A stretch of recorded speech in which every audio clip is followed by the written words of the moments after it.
السلام علیکم ورحمۃ اللہ وبرکاتہ۔ ناظرین کرام، وقف ترمیمی بل کے خلاف ملک بھر میں احتجاج کی لہر شدت اختیار کر چکی ہے، جس کے تحت آل انڈیا مسلم پرسنل لا بورڈ کی اپیل پر دہلی، جنتر منتر، پٹنہ اور وجے واڑہ سمیت مختلف شہروں میں کامیاب مظاہرے منعقد کیے گئے۔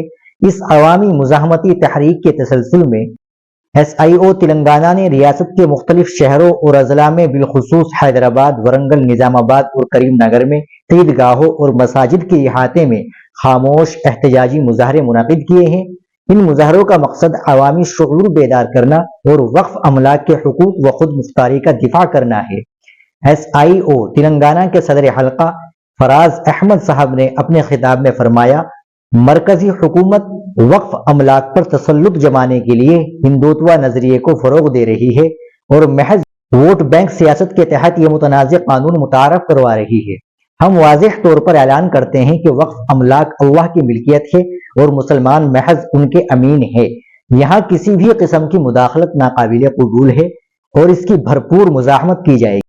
ہم حکومت کو متنبہ کرتے ہیں اور مطالبہ کرتے ہیں کہ اس متنازع بل کے خلاف 3 سطحوں پر فوری اقدامات کیے جائے۔ اول، ملت کے ہر فرد پر لازم ہے کہ وہ اس بل کی خامیوں اور مضمرات کو گہرائی سے سمجھے تاکہ اس کی حقیقی نوعیت آشکارا ہو سکے۔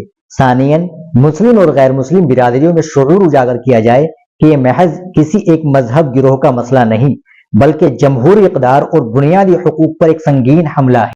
ثالثاً، مسلم پرسنل لا بورڈ کی سرپرستی میں پرامن احتجاجات، دھرنوں اور اجتماعی مزاحمت کے ذریعے اس بل کے خلاف عملی جدوجہد کو مضبوط کیا جائے۔ ناظرین کرام، آپ اس ویڈیو کو زیادہ سے زیادہ شیئر کریں، لائک کریں، چینل کو بھی سبسکرائب کر لیں۔ ملتے ہیں انشاءاللہ اگلی ویڈیو کے ساتھ۔ السلام علیکم ورحمۃ اللہ وبرکاتہ۔